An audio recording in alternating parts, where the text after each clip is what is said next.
নমস্কার বন্ধুরা, সকলকে স্বাগতম। প্রয়াগরাজ মহাকুম্ভে যে হুড়োহুড়ি দৌড়াদৌড়ি আর কয়েকজন মানুষের যে প্রাণ গেল, তার মধ্যে কি হলো?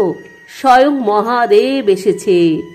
এক অলৌকিক কাহিনী জানুন বন্ধুরা। প্রয়াগরাজ মহাকুম্ভ মেলাতে ভগবান এসেছে, সাক্ষাৎ মহাদেব।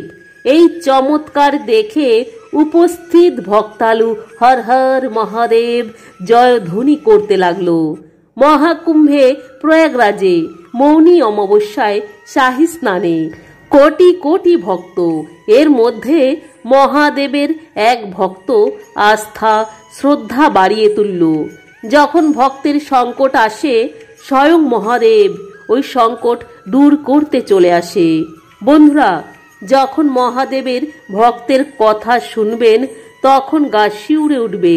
মৌনী অমাবস্যায় ত্রিবেণী সঙ্গমে কোটি কোটি ভক্ত শ্রদ্ধালু যাচ্ছে স্নান করতে, কিন্তু জানতো না ওই ভক্তের সাথে এত বড় দুর্ঘটনা ঘটবে। অনেক লোক আহত হয়েছে, অনেক লোক দুর্ঘটনায় ভয়ে শিউরে উঠেছে। চারিদিকে জয় মহাদেব, হর হর মহাদেব শুধু ধ্বনি করছে সাধু সন্তদের তখন প্রতিধ্বনি। মহাদেব যদি না আসতো ভক্তদের রক্ষা করতে, তাহলে বন্ধুরা ভাবতে পারছেন, এত কোটি কোটি লোকের মধ্যে যে কোনো মুহূর্তে হাজার হাজার লোকের ক্ষতি হতে পারত, শয়ে শয়ে লোক মারা যেত। এক ব্রহ্ম মুহূর্তে শাহী স্নানের যে যোগ চলছিল, সকল ভক্ত শ্রদ্ধালু সেই মোক্ষ প্রাপ্ত করার জন্য অমৃত স্নানের পিছনে ছুটে চলেছে। অজস্র ভিড় ছিল। স্বয়ং মহাদেব যদি না রক্ষা করত, তাহলে কি যে হতো চারিদিকে? হয়তো শুধুই কান্নার প্রতিধ্বনি প্রতিফলিত হতো। যে যেমন কর্ম করবে, যার ফলে যেখানে মৃত্যু যার লিখিত থাকবে, কে বাঁচাবে তাকে? তাই বন্ধুরা, দিল্লিতে থাকে বিপুল শর্মা। নিজের পরিবারের সঙ্গে স্ত্রী, 12 বছরের ছেলে প্রয়াগরাজ মহাকুম্ভ মেলাতে এসেছে। বিপুলজি মৌনী অমাবস্যায় স্নান করতে চায়, কিন্তু প্রয়াগরাজে এত ভিড়, কোটি কোটি মানুষ, সবাই শুধু ব্রহ্ম মুহূর্তে স্নান করতে চাইছিল।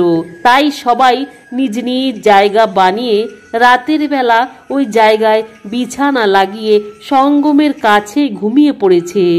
বিপুলজি নিজের স্ত্রী ছেলের সাথে ওখানে বসেছিল, কিন্তু আশেপাশে কোটি কোটি ভক্ত শ্রদ্ধালুর ভিড়। রাত 12:30, তখন অজস্র ভিড়ে ব্যারিকেড ভেঙে চলে এসেছে। বিপুলজি যখনই দেখলো ব্যারিকেড ভেঙে চলে আসছে, তখন বিপুলজি সঙ্গমের তটে ধাক্কা ধাক্কি খেতে লাগলো। এমন হুড়োহুড়ি শুরু হয়ে গেল, তখন ওইখানে অনেক লোক শুয়েছিল। তখনই লোক চাপা পড়ে গেল, দৌড়াদৌড়ি, চারিদিকে হই হই, একেবারে ধাক্কা ধাক্কি শুরু হতে লাগলো। কত লোক চাপা পড়ে গেল। বিপুলজির হাত থেকে তার স্ত্রী ছেড়ে চলে গেল। তখন বিপুলজি ভাবলো, আজকের দিন তার শেষ দিন।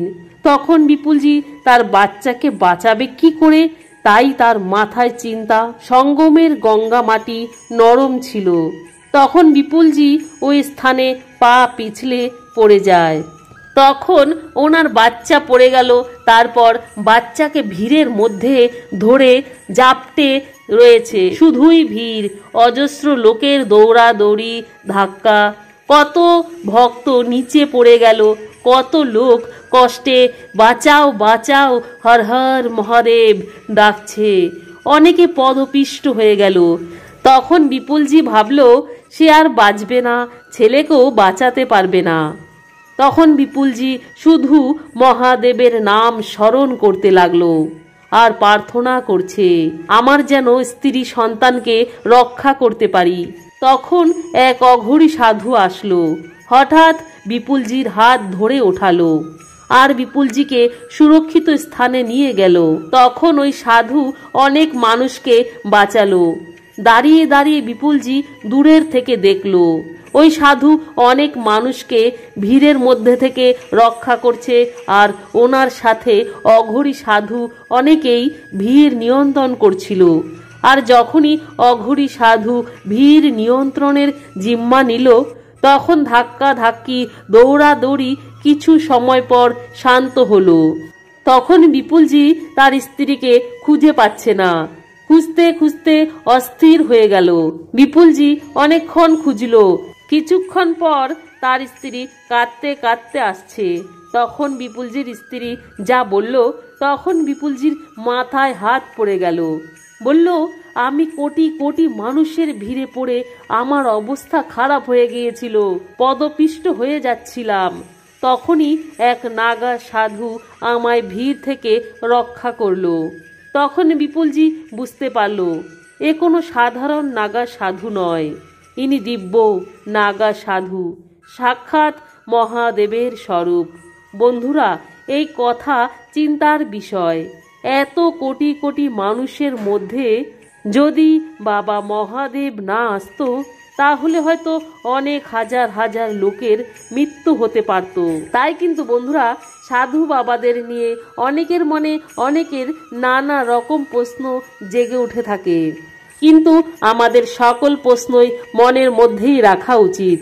কারণ সাধু বাবারা আমাদের জগতের কল্যাণের জন্য, আমাদের সকলের সুরক্ষার জন্য তারা সবসময় ভগবানের কাছে প্রার্থনা করেন। তারা সবসময় সাধন ভজন কীর্তন করেন এবং তপস্যায় মগ্ন থাকেন ভগবানকে সন্তুষ্ট করার জন্য। তাদের বিলাসিতা মোহ মায়া কিছুই থাকে না। তারা একেবারেই মানুষের জন্য সমাজ সেবার কাজে যুক্ত থাকেন। তাই বন্ধুরা, এই মহাকুম্ভের ঘটনাটি আমাদের ভগবানকে ধন্যবাদ জানানো উচিত। তাই বন্ধুরা, ভিডিওটি এখানেই সমাপ্ত। সকলেই ভালো থাকুন, সাবধানে যান আর মহাকুম্ভে স্নান করুন। ধন্যবাদ। কমেন্টে বন্ধুরা হর হর মহাদেব লিখতে ভুলবেন না।